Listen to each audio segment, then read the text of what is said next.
बिस्मिल्लाहिर्रहमानिर्रहीम, अस्सलाम वालेकुम। आप देख रहे हैं सच। मैं हूं मिर्ज़ा एहतिशामुल्लाह। प्रोग्राम है आज के अखबार। नाज़रीन, आज सियासी मंजरनामा क्या तब्दील हो रहा है, माशी हालात क्या चल रहे हैं, IMF से क्या मामलात हैं, यानी आज की शह सुर्खियाँ क्या हैं, इस पर बात करेंगे आज के अखबार में। पाकिस्तान और IMF के दरमियान कुछ माहदे हो रहे हैं, कुछ टारगेट्स दिए जा रहे हैं पाकिस्तान को, और पाकिस्तान को वो टारगेट्स हर मुमकिन सूरत में पूरे करने हैं, क्योंकि अगर वो टारगेट्स पूरे नहीं किए तो फिर आपके लिए मज़ीद मुसीबत खड़ी हो सकती है। बहरहाल, एक ज़लज़ला अफसोसनाक सानहा तुर्किया और शाम की जानिब आया और उसमें बेहद नुकसान हुआ है, जानी और माली। उस पर भी बात करेंगे। और एक रिपोर्ट भी है जिसमें बाकी इलाक़ों में भी ज़लज़ले आने के इम्कानात ज़ाहिर किए जा रहे हैं, उस पर भी बात करेंगे। कुछ जनूबी वज़ीरिस्तान के 2 अफराद को मेरे कत्ल का टास्क और रकम दे दिए गए हैं, अदा कर दी गई है, इसके सबूत मौजूद हैं, इमरान खान साहब ने कह दिया है। तो पॉलिटिकल सिचुएशन पे भी बात करेंगे। इस तमाम तर सूरत हाल पर बात करने के लिए हमारे साथ वीडियो लिंक पे मौजूद हैं सीनियर सहाफ़ी और तज्ज़ियाकार नवाज़ रज़ा साहब। नवाज़ साहब, बहुत बहुत शुक्रिया आपके कीमती वक्त का। जी जी। सबसे पहले सर, कुछ बात करते चले। जो अफसोसनाक सानहा पेश आया है, ज़लज़ले से जो अमवात हुई हैं वो काफ़ी ज़्यादा हो चुकी हैं।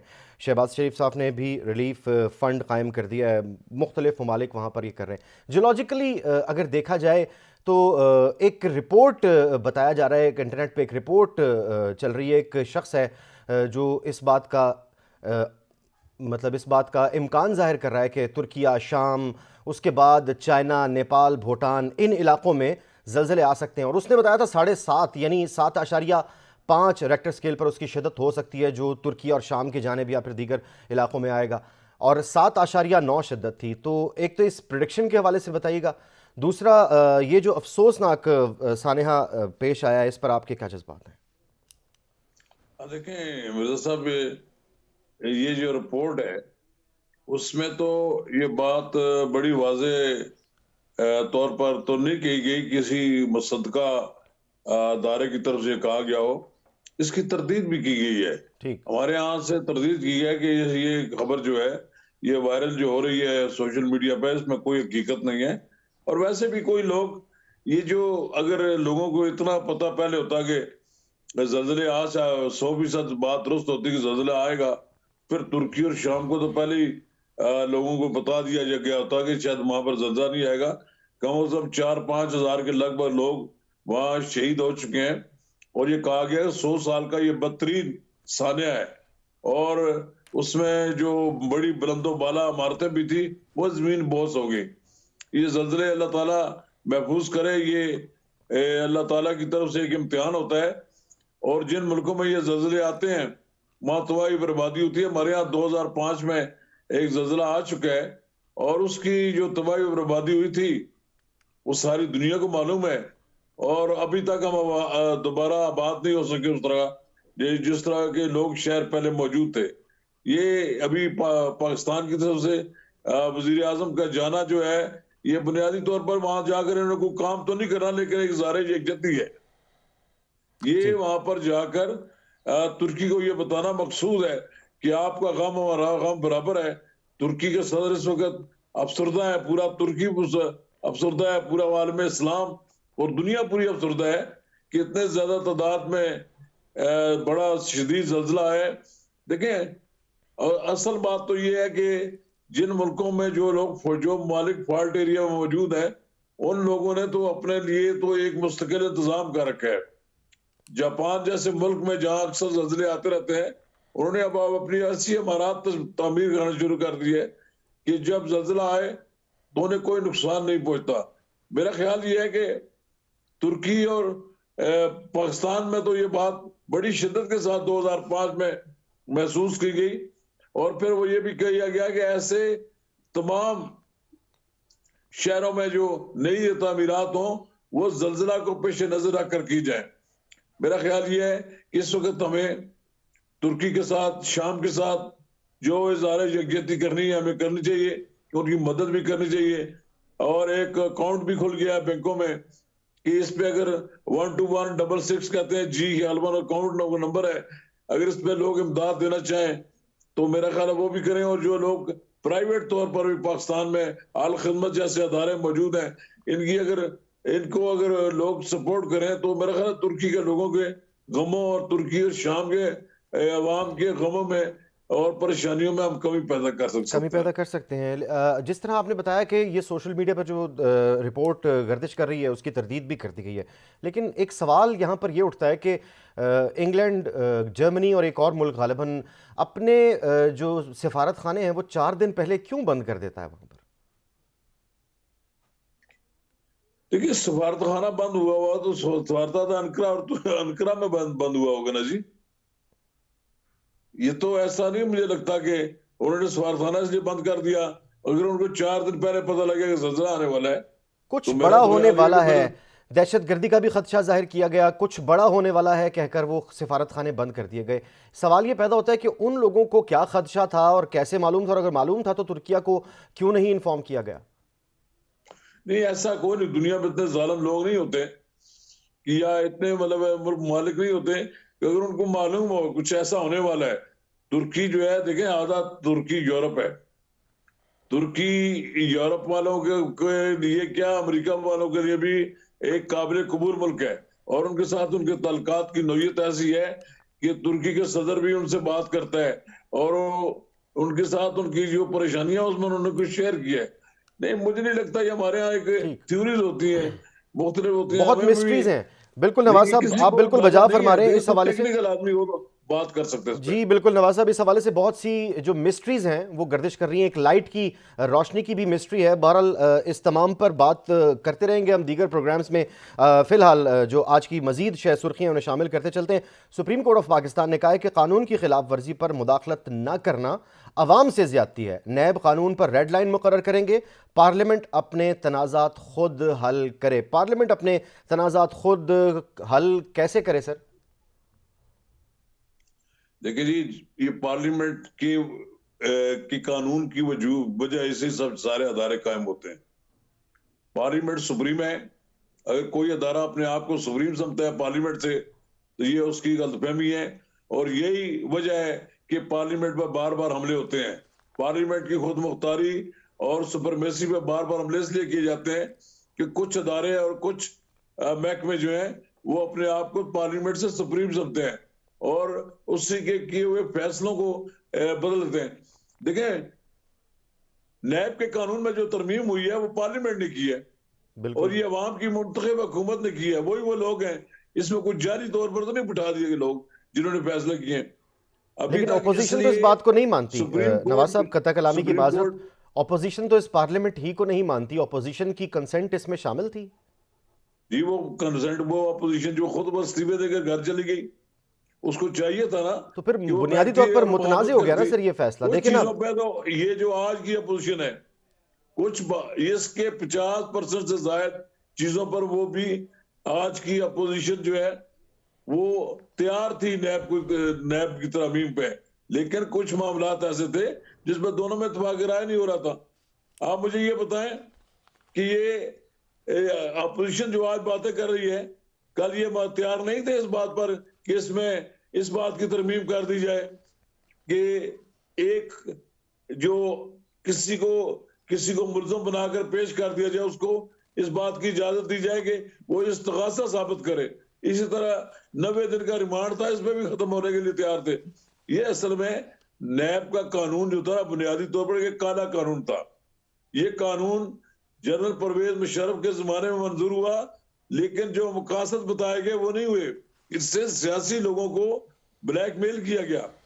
देखें, सियासी लोगों के खिलाफ हो या अदलिया के लोग हो या फौज के लोग हो या जिस अदारे से तल्लुक रखते हैं, उनके लिए कानून मौजूद है।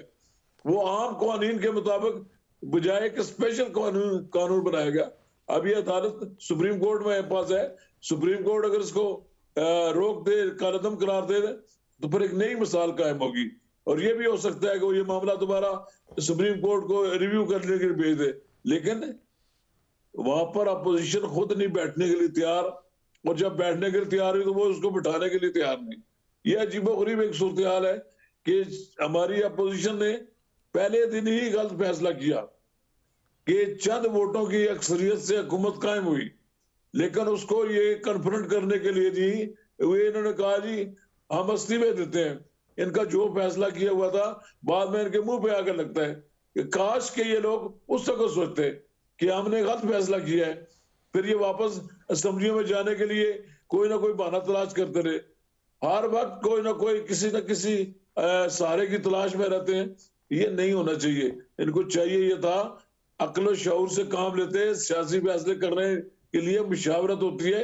एक फर्द वाहिद है अपोजिशन में हमारा कप्तान, वो जो चीज चाहता है फैसला करता है, और उसके बाद उसको सोच आती है कि आपके सामने, ये अभी आपके सामने कारकुनों ने कहा कि मैं जेल भरो तहरीक शुरू करता हूँ, ये आखिरी उनका कारनामा है। और जब जेल भरो तहरीक शुरू करने का ऐलान किया तो फिर उसमें तरमीम कर दी कि जी अगर 90 दिन के अंदर इलेक्शन न कराए गए सूबाई असेंबलियों के तो फिर मैं करूंगा। और फिर कल उन्होंने ये कह दिया कि अब मैं आईनी माहिरीन को बुला रहा हूँ। आईनी माहिरीन से क्या मशावरत आपने करनी, आप जेल भरे ताकि हुकूमत ये पता लगे कि जनाब हुकूमत के पास लोग जेल में रखने की जगह नहीं रही। सर वैसे आप कोई 90 दिन में फैसला करना इंतखाबात करवाना चाहिए, तो वो जिम्मेदारी है। करें जो अमली तौर पर मुमकिन हो। सर 90 दिन में मुमकिन है इंतखाबात करवाना? लेकिन ये कराने जिन जिन लोगों ने कराना है, फौज उसमें शामिल है, पुलिस शामिल है, एडमिनिस्ट्रेशन शामिल है, इनको 90 दिन का बुखार चढ़ा हुआ है। बड़ा बात यह है कि अगर अगर इससे पहले इलेक्शन मुलतवी होते रहे, माजी में ऐसा होता रहा, तो अब क्या बुराई है अगर वो ना कराए तो? सर कोई बुराई ये तो नहीं है। बात अगर नवाज साहब, अगर इससे मुल्क की मईशत को फायदा होता है, आईएमएफ से मामलात हमारे बेहतर हो जाते हैं, और वो जो $16 अरब के हमने ज़र मुबादला के ज़खायर इकट्ठे करने हैं, चंद महीनों का टारगेट भी मिल गया है, तो अगर ये सब कुछ होता है तो बिल्कुल कोई इसमें मुज़ायका नहीं है कि इलेक्शन को ताखीर दे दी जाए। नहीं, इलेक्शन होने के बाद इकट्ठे हो जाएंगे पैसे, इसकी क्या गारंटी है? कोई देखिए गारंटी नहीं है। देखिए देखिए गारंटी तो ये है साबिक वजीर कि खजाना साबिक वजीर खजाना ने इस बारे में कहा है कि हुकूमत और उनके पास कोई माशी अपोजिशन प्लान है। हुकूमत और अपोजिशन एक मिसाके मईशत करे। जब तक ये नहीं होगा तब तक हमारी मईशत डावाडोल रहेगी। असल में इलेक्शन कोई हल नहीं है। यहाँ हुकूमतें 10-10 साल बगैर इलेक्शन के भी चलती रही हैं, लेकिन बात ये नहीं है कि हम इसकी मुखालफत करें कि इलेक्शन नहीं हो। बात यह है कि एनवायरमेंट है इस वक्त इमरान खान साहब के लिए कि पाकिस्तान में महंगाई हुई है, इनके मायदे किए हुए, किन के मायदों के नतीजे में पाकिस्तान में जो माशी बदहाली हुई है, उसके नतीजे में जो यहाँ पर इस वक्त एक महंगाई का दो अरूज है, तो ये समझते हैं कि इसमें तो हम कैश करा लेंगे, लोग हमें वोट दे देंगे। वोट देने के बाद वही सूरत हाल इनको भी होगी जो आज इस वक्त शहबाज शरीफ हुकूमत का है। असल में बात यह है कि सर इमरान खान की दोबारा हुकूमत कायम करना मुल्क का मसला नहीं है। इमरान खान साहब को सोचना चाहिए कि वो क्यों ये दिन उनको देखना पड़ा। अगर काश के वो इतने मुदब्बर होते और इतने बड़े सियासतदान होते तो आज वो इस नतीजे पर ना पहुंचते।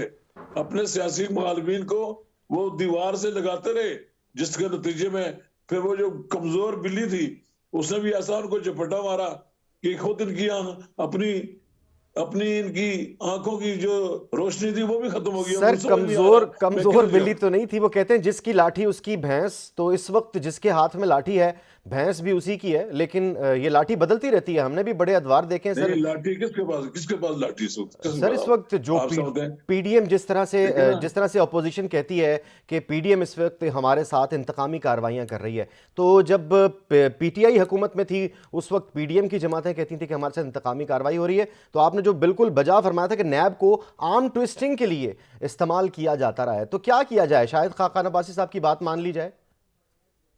बिल्कुल दुरुस्त बात है। मैं आज भी कहता हूँ नॉर्मल कानून हो, नॉर्मल कानून के तहत कोई ऐसा कमीशन बना दिया जाए, साहब कमीशन बना दिया जाए जिनके जजों पे लोगों को एतबार हो। ऐसे लोगों को जज बनाया जाए जो किसी सिफारिश पर ना आए हो, जिनके पीछे कोई ट्विस्ट करने के उनको पहले से ब्रीफिंग ना दी गई हो कि जब आप जज बनेंगे तो आपने किस तरह काम करना है।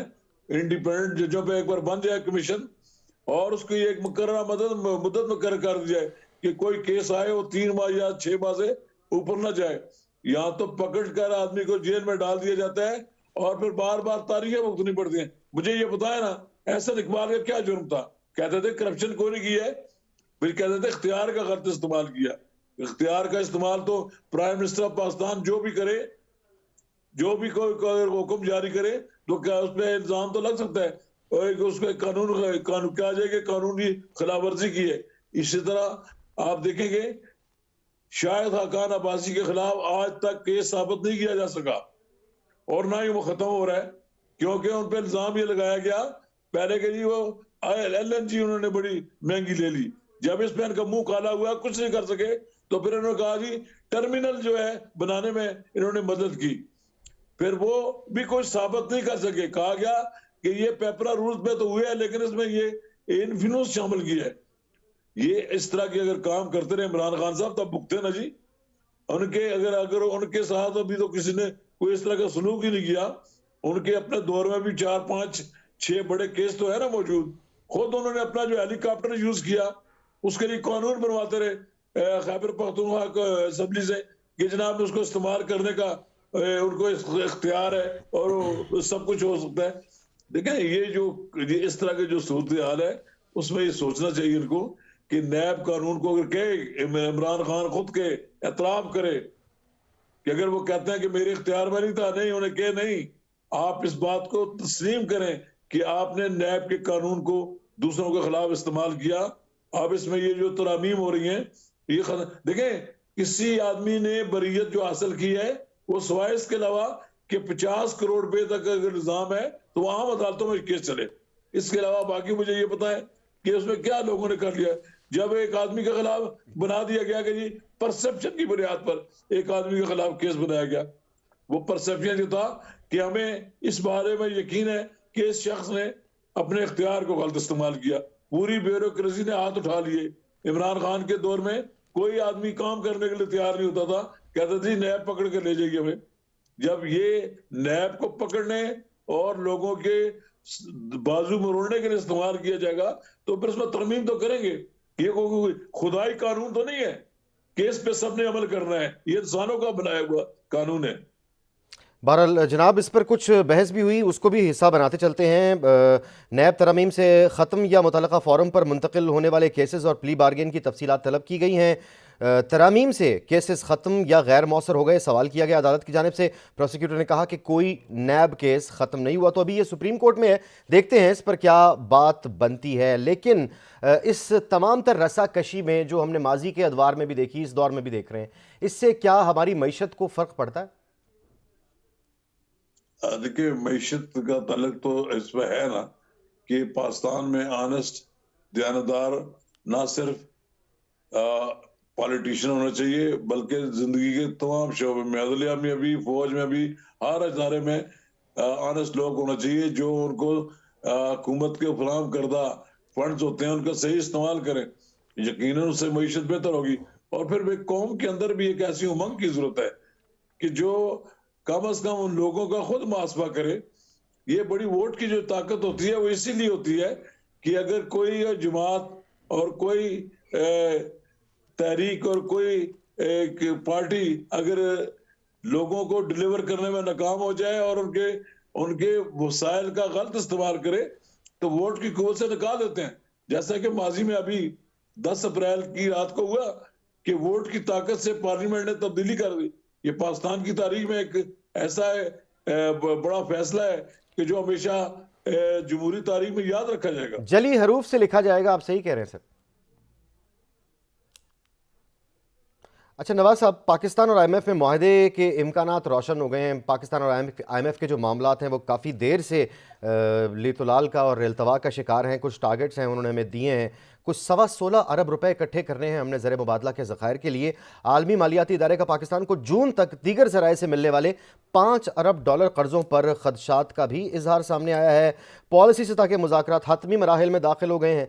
IMF रवां माली साल 7.4 ट्रिलियन रुपए की टैक्स वसूलियों के हसूल की यकीन दहानी पर इजहार इत्मीनान भी कर चुका है, यानी कि अब गैस, बिजली और दीगर अशिया पर टैक्सेस लगने जा रहे हैं। क्या प्लानिंग करनी चाहिए आवाम को, क्योंकि मजबूरी बन गई है। मरीम नवाज साहिबा ने भी कहा था कि हमारे पास इसके अलावा कोई ऑप्शन नहीं है। जो गलत फैसले माजी में किए जाते रहे उसकी वजह से आज हमें मजबूरन ये फैसले करने पड़ेंगे।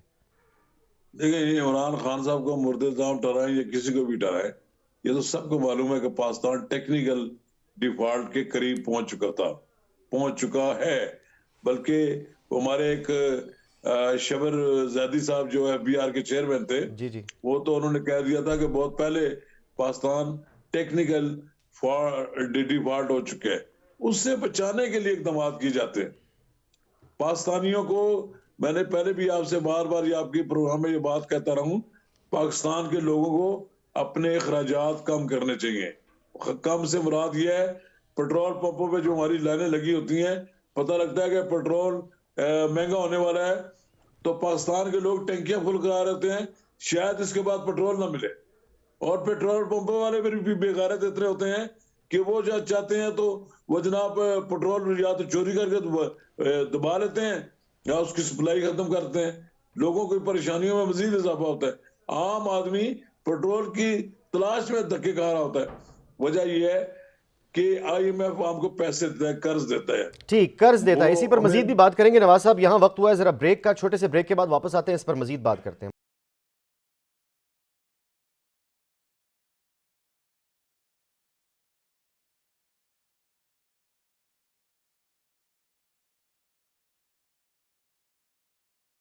Welcome back. ब्रेक पर जाने से पहले नवाज साहब से बात हो रही थी, IMF के मामलात अब हतमी मराहिल में दाखिल हो रहे हैं, लेकिन जो टारगेट्स वो दे रहे हैं, कर्ज तो हम ले रहे हैं नवाज साहब, लेकिन जो टारगेट्स वो दे रहे हैं, क्या वो हम बीट कर पाएंगे? और अगर कर पाएंगे तो उसके लिए क्या हमें ज़राए इख्तियार करना पड़ेंगे?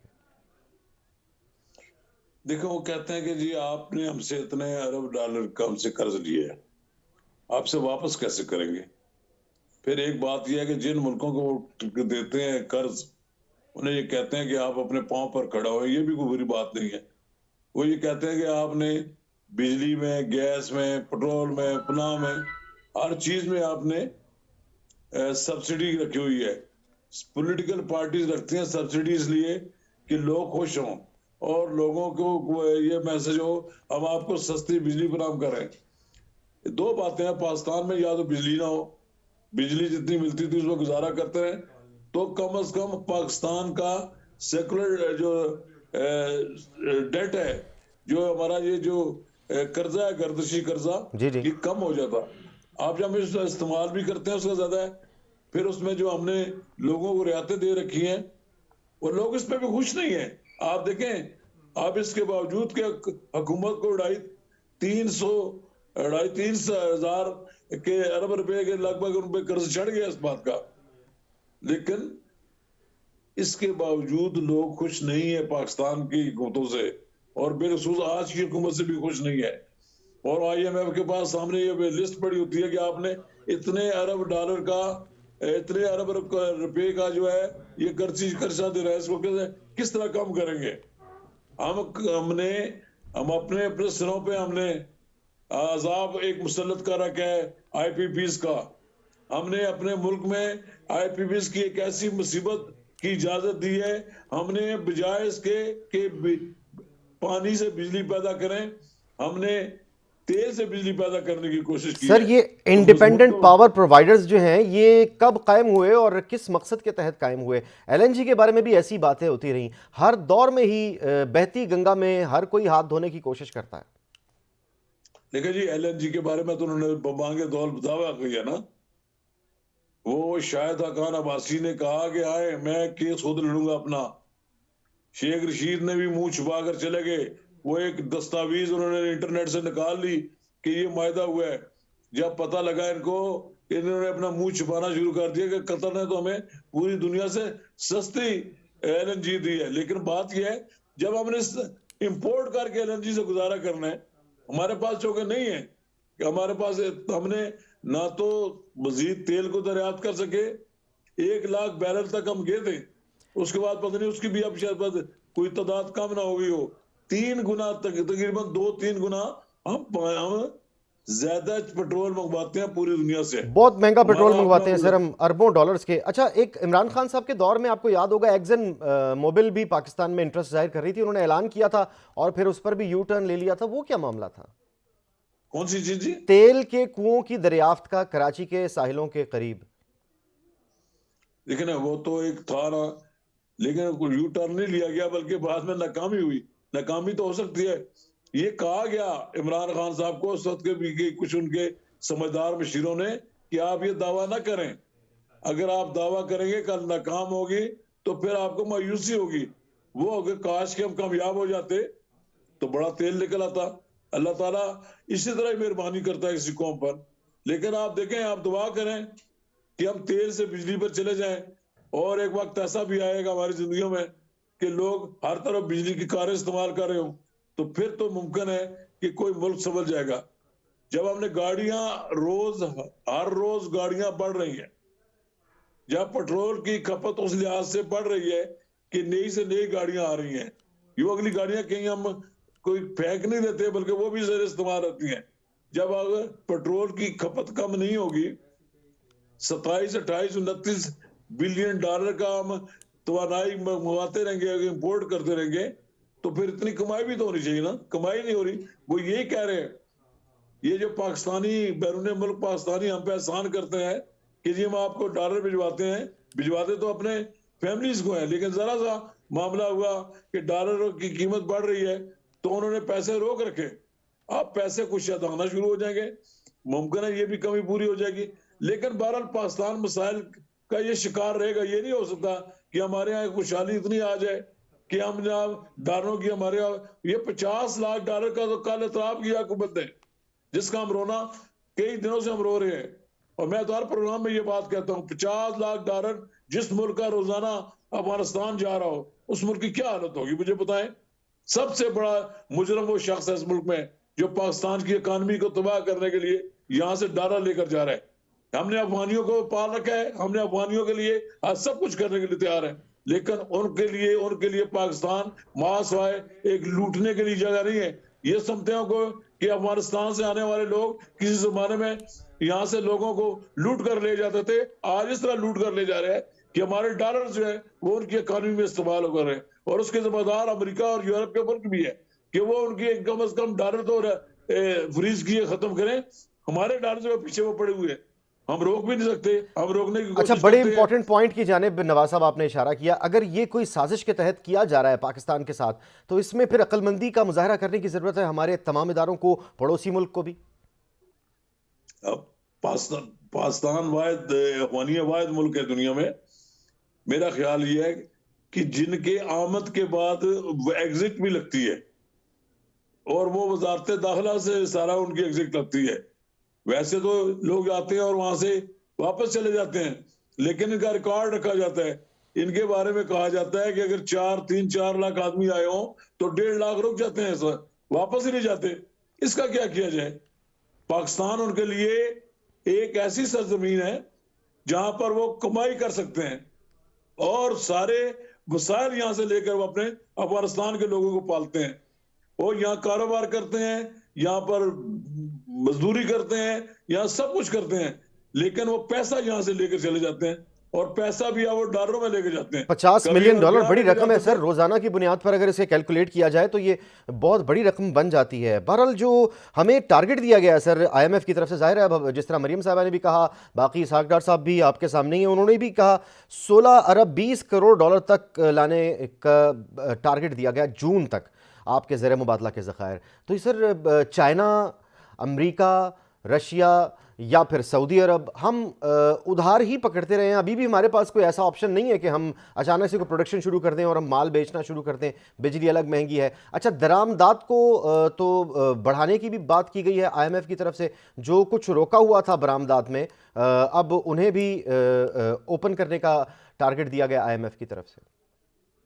IMF कहते हैं जिन मुल्कों से पैसा हमने लिया हुआ है, जिन मुल्कों से हम कर्ज लेते हैं, जिन मुल्कों का IMF को पैसे देकर फिर हमें कर्ज देते हैं, वो उन मुल्कों की चीजें भी हमें वो मजबूर करते हैं हम खरीदें।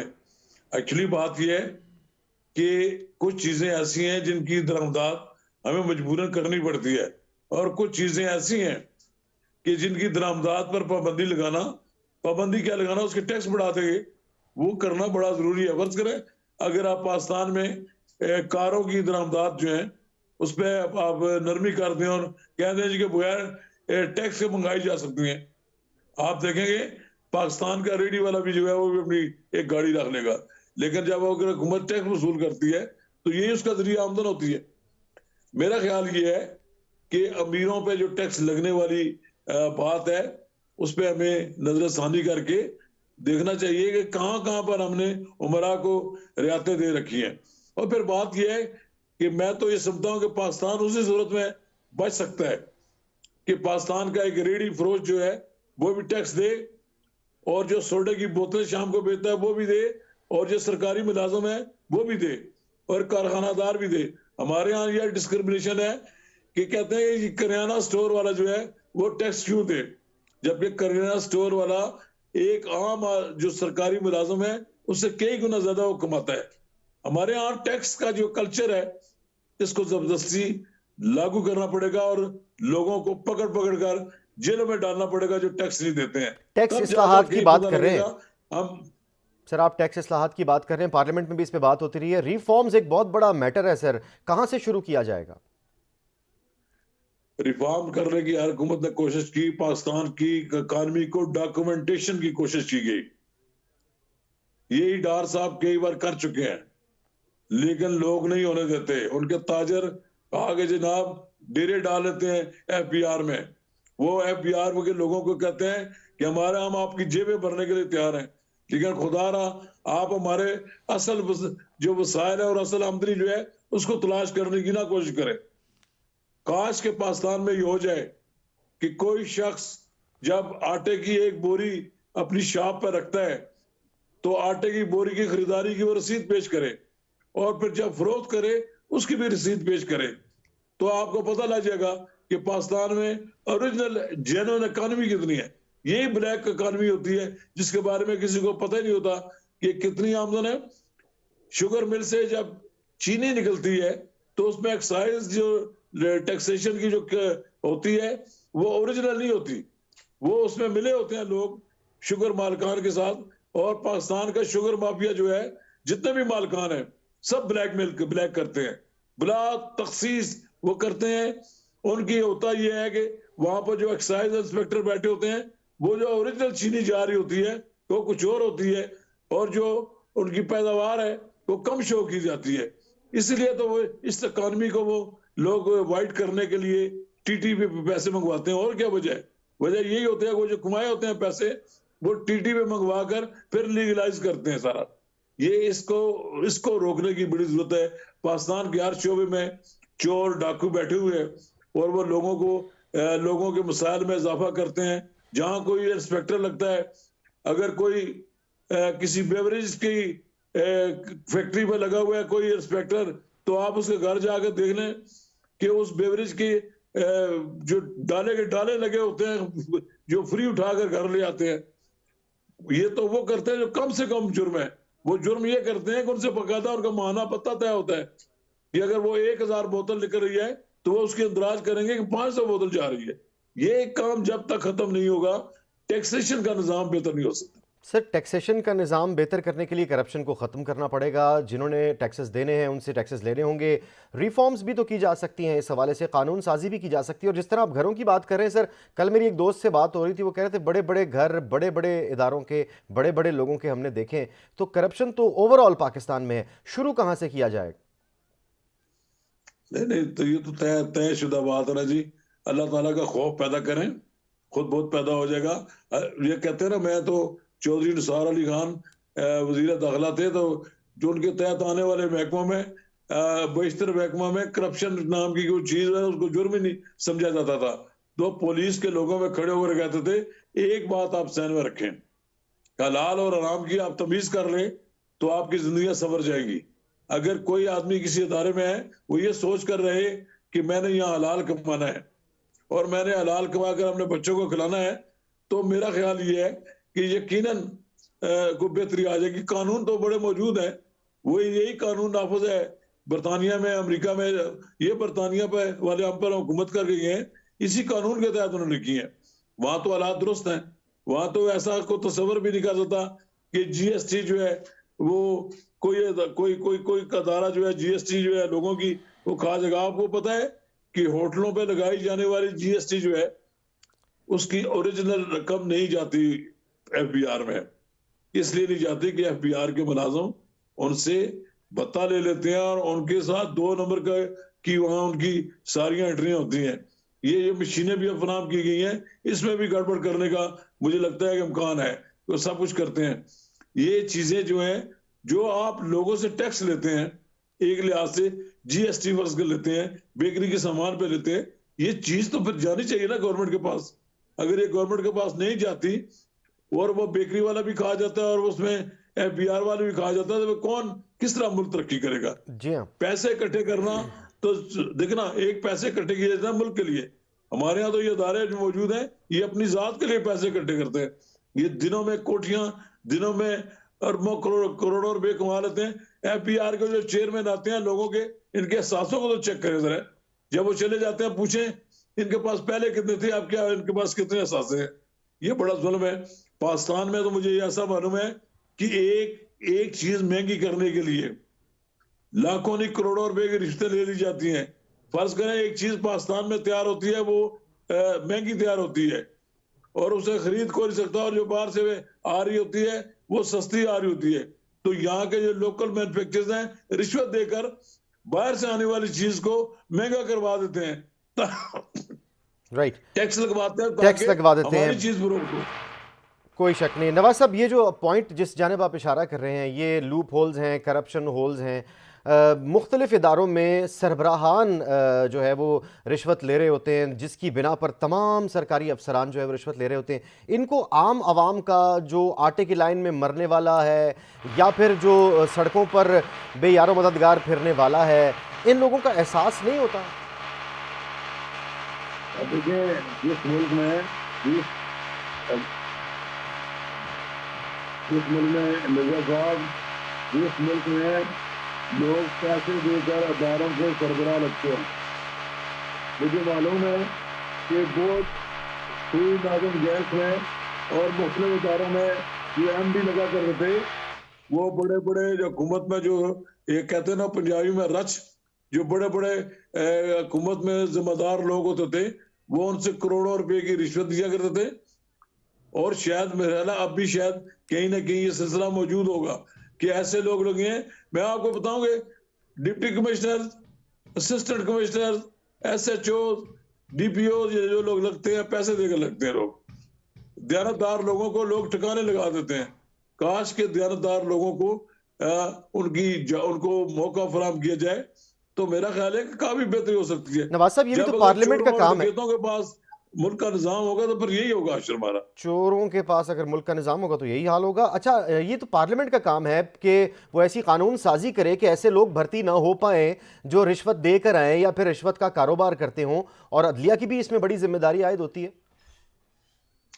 देखें, कानून तो मौजूद है। कोई आदमी ये नहीं होता ये करप्ट, उसके चेहरे पे लिखा होता है ये करप्ट है। अगर एक ही जगह से लोग जो आईएसएस जो है, स्पेशल सर्विसेज का जो जो, जो इम्तिहान है, ये जो पास करके आते हैं लोग, उसमें जिसको कस्टम मिल जाता है वो उसके बारे में आ रहे होते हैं, जिसको पुलिस मिल जाती है वो कहता है जी मेरे तो किस्मत जाग पड़ी है, और जिसको डीएमजी हो जाए वो भी समझता है कि मैं तो बादशाह बन गया हूं।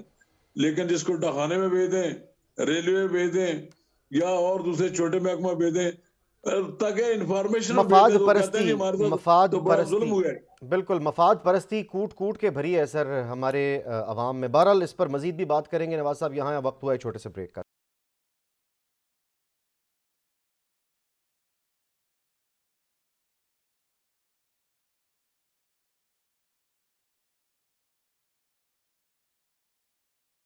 Welcome back. मफाद परस्ती पर बात कर रहे थे हम कि कूट कूट कर भरी है हमारे अवाम में, और ख़ास तौर पर इदारों के उन लोगों में जो करप्शन कर रहे हैं जिसकी वजह से पाकिस्तान की मईशत को नुकसान पहुंच रहा है। और वो किसी एक इदारे की हम बात नहीं करें, मुख्तलिफ इदारों में यही सूरत हाल है। नवाज साहब, बिल्ली के गले में घंटी बांधेगा कौन? पार्लियामेंट की जिम्मेदारी है कि कानून साजी करे और फिर उस पर अमल दरामद भी करवाए। कानून मैंने पहले भी कहा कि मौजूद हैं, कानून साजी की कोई नई जरूरत नहीं है, सिर्फ कौमी सोच की जरूरत है। या भी कोई आदमी ब्यूरोक्रेसी में दाखिल होता है या कोई अदलिया में दाखिल होता है तो उसको खुदा खौफी हो कि मैं जिस काम पे लग रहा हूं मैंने लोगों की खिदमत करनी है। ये जो सिविल सर्वेंट का जो तस्वर है, होता तो ये है कि उसको कहा जाता है कि आप शहरियों के मुलाजम है, सिविल सर्वेंट है आप, क्यों जी? लेकिन जब वो बैठता है तो सिविल सर्वेंट नहीं होता, वो तो एक खुदा बन जाता है। लेकिन फ़िरौनियत आ खुदा जाती भी है बन सर। जाए लेकिन लोगों के साथ इंसाफ करता रहे और लोगों के साथ ज्यादती होने वाली ज्यादती का इजाला करे तो बहुत से मसाइल हल हो सकते हैं। लेकिन होता यह है कि दयानतदार लोगों के लिए मुख्तलिफ जगहों पर रास्ते मसदूद कर दिए जाते हैं। अगर वो कहीं किसी जगह कोई कार्रवाई करे किसी माफिया के खिलाफ, तो ये पाकिस्तान में ऐसे बड़े बड़े माफिया के लोग हैं, वो चाहते हैं तो जिस अफसर को वहां लगाना होता है वो लगवाते हैं, और जिसको हटवाना होता है ये देर नहीं लगती। फिर जब लोगों को पता होता है कि हमने यहाँ रहना है तो फिर वो कंप्रोमाइज करते हैं ऐसे लोगों के साथ। तो बहरहाल ये पाकिस्तान के अंदर होने वाली जो ज्यादतियां हैं लोगों के साथ, उनके अजाले के लिए एक विल होनी चाहिए लोगों में। जो जिन लोग जब तक ये बिल नहीं, अगर ये बिल नहीं होगी तो हम जितने मर्जी कानून बना लें कुछ नहीं हो सकता।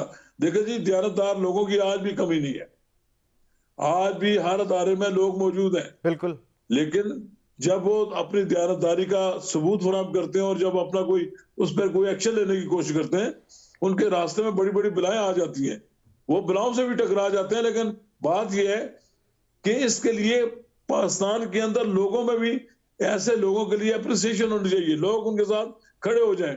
देखें, पाकिस्तान के अंदर अदलिया उस वक्त तक आजाद रही होगी और आजादी उसकी अदलिया की कायम रहेगी कि पीछे उसकी कौम खड़ी हो। अगर अदलिया अकेले तो नहीं लड़ सकती ना। इसके लिए इसी तरह पार्लियामेंट जो है ये अवाम का मुंतखब नुमाइंदा है, अदारा है, इसके पीछे लोगों की सोच है, और वो सोच यही है कि लोग वो अच्छे मुंतखब करके भेजते हैं।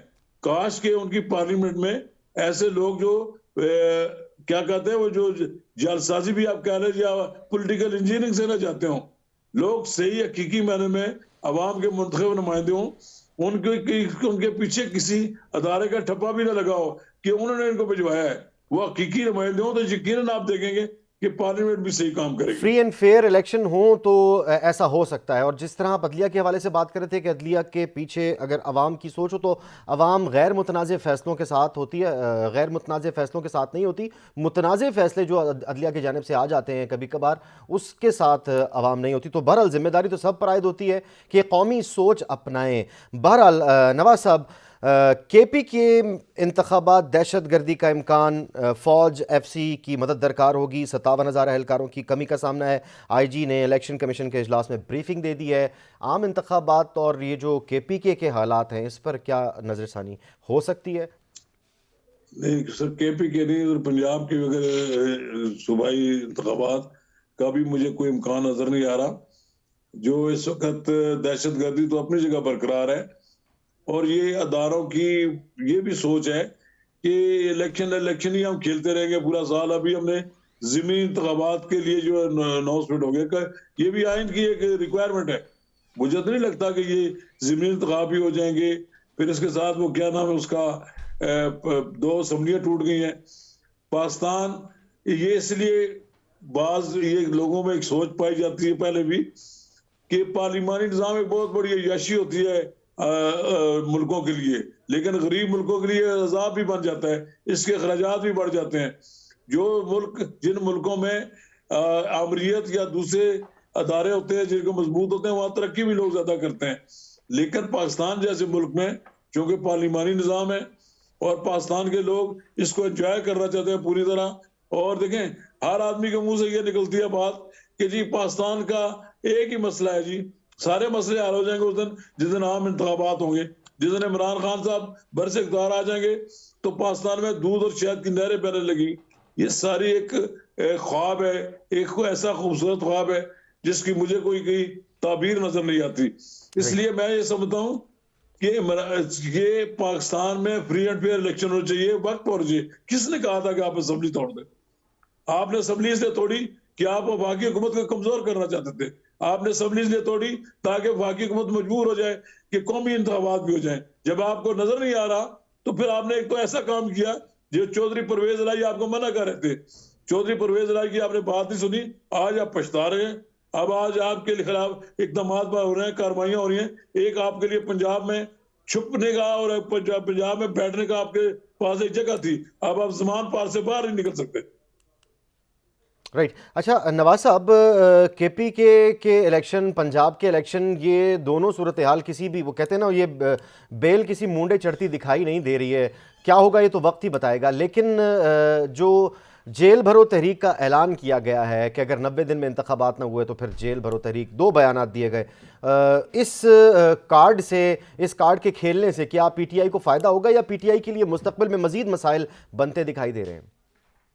देखिए, मैंने तो अपनी आंखों से जेल भरो तहरीक जो है ना, वो पीएनए की देखी है। मैंने इससे पहले तो नहीं देखी जेल। जो एमआरडी की अपनी जेल देखी है, वो जेल भरो तहरीक तो नहीं थी, लेकिन वो भी हुकूमत ने जेल ने लोगों की भरी। बड़ी तादाद में हुकूमत ने जेलों में लोग, लीडरों को अंदर कर दिया। लेकिन जो जेल भरो तहरीक थी पीएनए की मूवमेंट की, 40-50 हजार लोग गिरफ्तार होते रहे, 5-5 लोग गिरफ्तार करती रही हुकूमत। खामोशी से लोग 5 खड़े हो जाते थे एक मस्जिद के सामने, तो वो 4 आदमियों पर जो पाबंदी थी ज़बान 44 सेक्शन की, यही वायलेशन होती है। अमलन ये जो जेल भरो तहरीक है, ये इसको आप ये कह सकते हैं कि ये एक सिविल नाफरमानी है। क्या इस मुल्क के हालात इस बात की इजाजत देते हैं कि सिविल नाफरमानी की जाए? मैं कहता हूं अगर इमरान खान साहब, जबकि जेलों की पहले ही जो जेलों में तो तादाद है वो उनके गुंजाइश से ज्यादा है, इमरान खान साहब इस मुल्क में 1 लाख 2 लाख 1.5 लाख आदमी जेलों में भिजवा सकते हैं, फिर तो वाह वाह हो जाएगी पाकिस्तान में कि जी इमरान खान साहब ने तो जेलें भरवा दी। लेकिन दूसरी बात ये भी आपको देखें, जेलों में 2 किस्म का सलूक हो सकता है। जो पहली 2-4 खिपे जाएं तो उनके साथ वहां गैर शरीफाना और गैर इंसानी सलूक हो, तो लोग अंदर से चीखो पुकार करें, उसकी चीखो पुकार बाहर तक सियासी कारकुन महसूस करे, तो कोई जेल जाने के लिए तैयार नहीं होगा। राइट। दूसरी बात ये भी हो सकती है कि हुकूमत जब ये गिरफ्तार होने के लिए कोई पेश हो तो उन्हें गिरफ्तारी ना करे, वापस अपने घरों में चले जाएं, ठीक। एक तमाशा लगा रहे। ठीक। तो ये देखें, जेल भरो तहरीक तो बड़े बड़े लीडर लोग सोच कर करते हैं, उसका होमवर्क होते हैं। इमरान खान साहब ने 5 तारीख को, गालबन 5 तारीख को एक खिताब किया जो मैं भी सुन रहा था। तो पहले तो वो मसला कश्मीर और पता नहीं दुनिया जहां के मसले अपना लेक्चर देते रहे। आखिर में उन्होंने अपनी जंबीर से ये निकाला कि हमने जेल भरो तहरीक करने का जेल मैंने भरो कहा। तहरीक। बहरहाल नवाज साहब, बहुत बहुत शुक्रिया आपके कीमती वक्त का। सर, ये जेल भरो तहरीक हो या फिर जो दीगर गिरफ्तारियां हों, इस तमाम तर सूरत हाल से महंगाई की सूरत हाल कंट्रोल नहीं होती, तो ये जिम्मेदारी जिनकी है कि वो महंगाई की सूरत हाल को कंट्रोल करें, आम आवाम का ख्याल करें। IMF तो अपने टारगेट्स दे ही रहा है, लेकिन आपने उनको इस तरह से आवाम पर मुंतकिल करना है कि आवाम पर भी कम से कम बोझ पड़े। जो अशराफिया है उन पर टैक्सेस में इजाफा किया जाए, जो गरीब आवाम है जो पहले ही पिस रही है उसके लिए कुछ आसानी पैदा की जाए। तो बहरहाल जिनकी जिम्मेदारी है वो बेहतर तौर पर अदा कर सकते हैं। आज के प्रोग्राम, आज के अखबार से इतना ही।